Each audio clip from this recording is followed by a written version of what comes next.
Yo la famille, on se retrouve aujourd'hui pour le débrief de la victoire en Ligue des Champions. Barcelone, 2 buts à 1 face à l'Eintracht Francfort, les gars. On avait des contentieux à aller régler avec ces Allemands. Je pense que bon, aujourd'hui, on allait chercher la victoire. L'apport comptable était très important à aller chercher, non seulement pour notre qualification. Là, on empoche 3 points sur les trois d'aujourd'hui. On était à la base, avant le début du match, je pense qu'on démarrait à la 14e place. Et je pense qu'en ce moment, je suis pas très sûr, j'ai pas les résultats exacts des autres matchs. Je pense qu'on se retrouve à la 12e place ou un truc du genre. Donc on allait chercher les 3 points, c'est quelque chose de très important, mais outre le plan comptable, on est allé un peu chercher cette revanche face à l'Eintracht Francfort. C'est pour ceux qui étaient là, c'est ceux qui nous ont éliminés en quart de finale de Ligue Europa il y a de ça déjà 3 ans, la saison 2022. La saison où Xavi arrive en milieu de saison. C'est cette année où on a affronté les Eintracht Francfort en quart de finale. Au retour, il y a eu euh, la prise du stade, la prise en otage du stade par les fans de l'Eintracht. Aujourd'hui, oui, on allait un peu rayer cette partie de l'histoire parce on allait prendre notre revanche. Mais en même temps, les gars, c'était pas euh, sur l'aspect revanche, je ne suis pas très satisfait parce qu'on ne les a pas giflés, on ne les a pas corrigés et on ne leur a pas rappelé leur place. En fait. On leur a pas mis une claque qui leur ramène à la réalité. Ils ont quand même eu à croire pendant tout le match. Ils ont ouvert le score. Ils ont même été... Bon, de là à dire qu'ils ont été dangereux, c'est très généreux, mais ils ont ouvert le score et ils y ont cru jusqu'à la dernière seconde on n'a pas su tuer le match euh, après le 2-1. On n'a pas su aller à plus que 2-1. Mais c'est pas grave, les gars. On empoche les 3 points. Dans l'ensemble, c'est, je trouve, un très bon match au niveau collectif du Barça. On va justement aborder tout cela.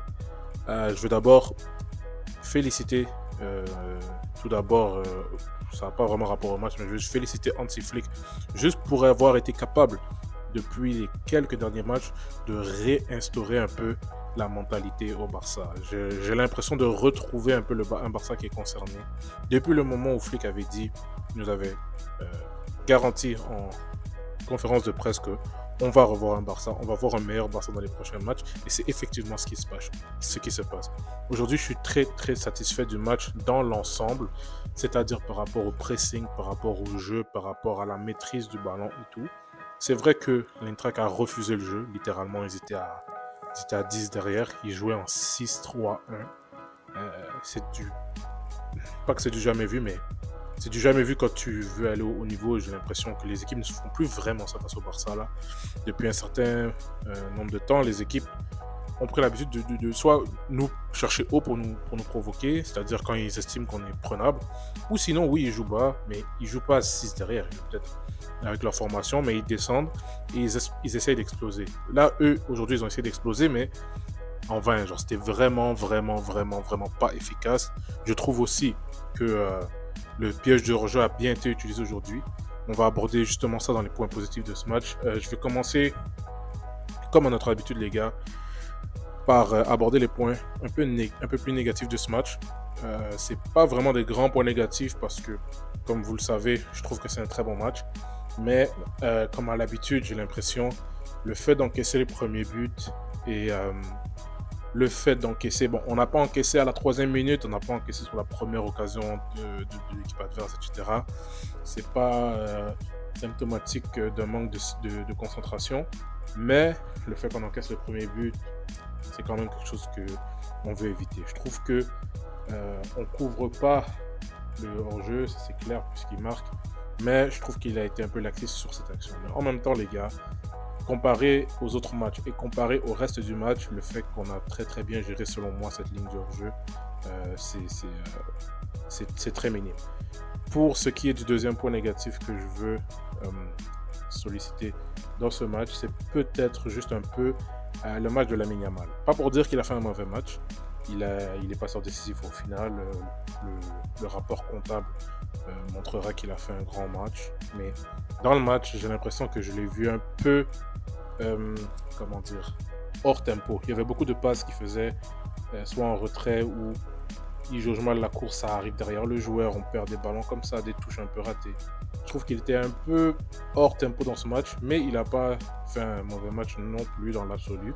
Et ce qui est quand même paradoxalement positif là-dedans, c'est qu'il est capable de concrétiser un bon match, malgré qu'il ait peut-être dans une soirée un peu mauvaise. Je trouve qu'il a quand même un peu forcé un peu sur les dribbles, surtout en demi-temps. Je ne sais pas si vous avez l'action en tête où à un moment il réussit à passer, mais au lieu de piquer vers l'intérieur à un certain moment, il continue encore le deuxième dribble vers l'extérieur. On dirait qu'il court, il court de manière parallèle à la défense et il ne veut pas attaquer. Ça, j'ai l'impression, peut-être vu qu'il n'était pas en très grande confiance aujourd'hui, ici il a fait comme un dribble un peu safe pour dire que vas-y, j'élimine le joueur et je distribue. Pour moi, honnêtement, les gars, c'est le seul point négatif de ce match. Dans le reste, ce que je trouve justement, ça me permet de glisser au point positif. Ce que je trouve justement, comme j'ai dit, c'est qu'on a fait un très très très bon match dans l'ensemble. J'ai adoré le pressing, j'ai adoré la maîtrise du milieu de terrain. On va pas se le cacher que la présence de Rafinha est très très très à la cause de tout ça. Rafinha sur le terrain, Lewandowski qui a été quand même assez pertinent au pressing et un peu avec le ballon dans les duels et tout, mais encore mieux à l'entrée de Ferran Torres. Ferran Torres qui fait une bonne entrée aujourd'hui, et que dire de l'entrée de Rashford, les gars. Il fait une passe décisive quasiment classique de lui, ça fait 2-3 fois qu'il nous l'a fait celle-là, mais aussi il a été très pertinent avec le ballon et on a eu une présence du côté gauche. On souffrait un peu de ça depuis tout le match là, il n'y avait pas de présence à gauche, je ne sais pas pourquoi en première mi-temps, Rafinha commençait à venir beaucoup sur le côté droit, et Fermin Lopez que j'ai oublié de mentionner dans les points négatifs. Fermin Lopez qui a fait un non-match selon moi, il était pas là. Je pense qu'il n'est pas encore à 100%, dans le sens qu'il n'est pas encore sharp à fond pour jouer. Mais un peu comme Daniel Olmo, Fermin il a un peu ce défaut de ne pas être constant. Donc on va devoir lui donner du temps, il est revenu de sa petite blessure, il va revenir. Et puis en même temps, les matchs comme ça, des équipes très très très bloc bas, c'est pas souvent les meilleurs matchs pour Fermin, parce que Fermin c'est plus un dynamiteur, il a besoin d'espace et tout. Donc fini pour la petite parenthèse du retour au point négatif. Mais comme j'ai dit, la présence de Rashford sur le terrain qui nous a permis d'écarter encore plus le terrain, étant donné qu'on avait une vraie présence à gauche. Et un Rashford qui s'est permis maintenant d'être très très très participatif dans le jeu. Il a donné beaucoup, il a réussi à dribbler vers l'intérieur et tout. Une occasion qu'il rate à la fin, pas vers la fin, vers la 60e, on a le 4 contre 1, mais honnêtement je trouve que c'est la faute de Lewandowski. Il lâche pas assez tôt. Normalement, soit tu décides que tu y vas seul, soit tu décides que tu la lâches. Il ne faut pas être entre deux idées. J'ai l'impression qu'il a été entre deux idées. Responsabilité sur la tête de Levan, mais c'est pas la fin du monde. On a réussi à prendre les 3 points. Et le dernier point positif que je vais noter, c'est comment ne pas en parler, les gars. Le doublé de Koundé en 2 minutes, je crois, en 2 actions consécutives. 2 têtes, le premier une tête plongeante excellente comme j'ai dit sur la distribution de Rashford, le deuxième un peu hasardeux, le centre de Lamine Yamal qui est un peu pas raté mais qui vient en cloche, et Koundé qui récupère et qui marque un peu sur une tête qui est presque défensive, j'ai envie de dire. Il va au duel, il saute, il met la tête et ça prend le gardien contre-pied. Ça m'a beaucoup fait penser à, bon, tout contexte gardé là, le doublé de Lilian Thuram en Coupe du Monde, latéral droit de l'équipe de France qui délivre l'équipe de France qui était en train de était tenue en échec par le Paraguay en demi-finale de Coupe du Monde, je crois. Demi-finale au quart de finale. Et Lilian Thuram de nulle part qui sort un doublé. Il est bien plus beau que celui de Koundé, mais les circonstances sont un peu similaires. Bon, l'enjeu n'est pas le même, mais on tire de l'arrière 1-0 et un latéral droit qui met un doublé que personne n'attendait. Donc, pour les points positifs, c'est ça, les gars. Comme j'ai dit, de manière générale aussi, très très très bon match. Je trouve que juste les offensifs en général n'ont pas été bons. Parce que ceux qui créaient du danger aujourd'hui, vous avez remarqué, c'était Koundé, c'était Pedri, c'était Rafinha. De temps en temps Rafinha, c'était Pedri, c'était Eric Garcia, c'était Baldé. Mais on ne voyait pas de danger créé par Lamine, on ne voyait pas de danger créé par Levan, on voyait pas assez de danger à mon goût créé par Rafinha, même si je l'ai mentionné tout à l'heure, et encore moins par Fermin. Quand Rashford est venu, il y en a eu. Quand Ferran est venu, il y en a eu.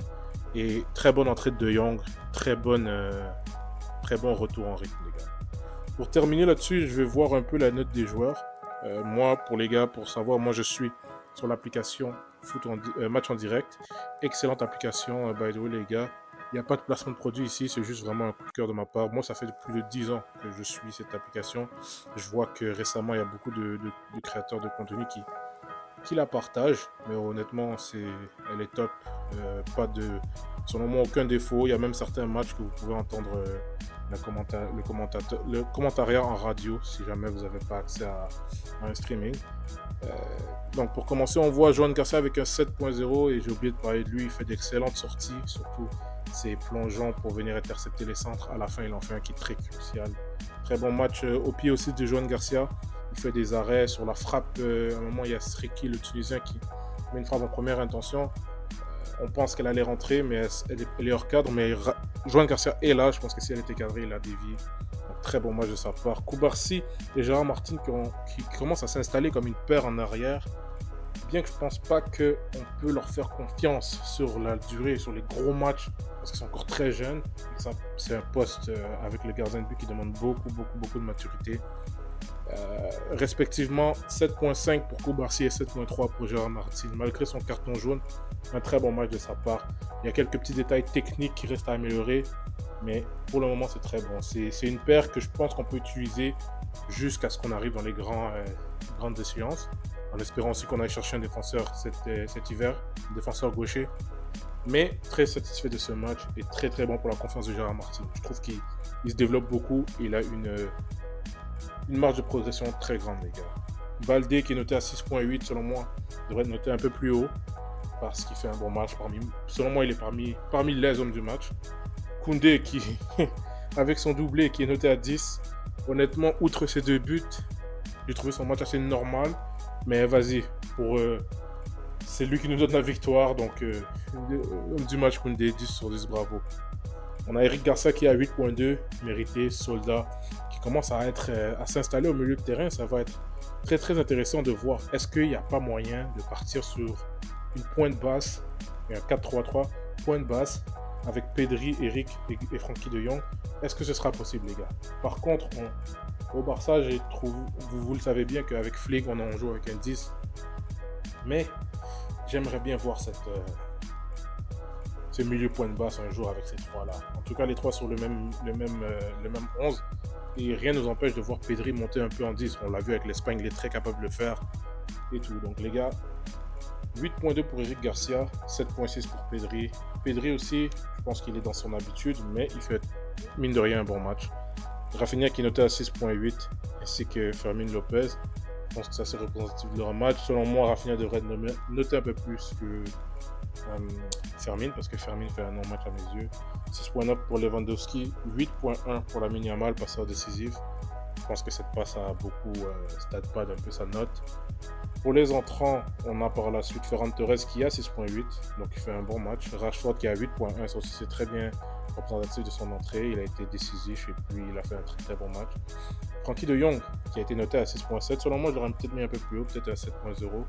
Et Ronny qui a 6.5, il n'a pas eu beaucoup de temps de jeu. Et il y a aussi Christensen qui a 6.5. Christensen nous a fait une petite frayeur vers la fin. Au final on a su gérer, mais Ronny qui n'a pas trop eu de toucher de balle, il en a peut-être eu 2-3, il a fait un petit bon pressing. Je pense que cette entrée était plus symbolique pour lui montrer que malgré que je ne t'ai pas fait jouer aujourd'hui, je vais quand même noter ton match face aux Betis et je te fais entrer pour te montrer que tu fais partie de la méritocratie. Donc on risque de voir, selon moi, Ronny jouer en Liga dans le prochain match. Et les gars, comme je vous ai dit, excellente victoire. On se rapproche du top 8. Je pense que le top 8 est encore possible, les gars.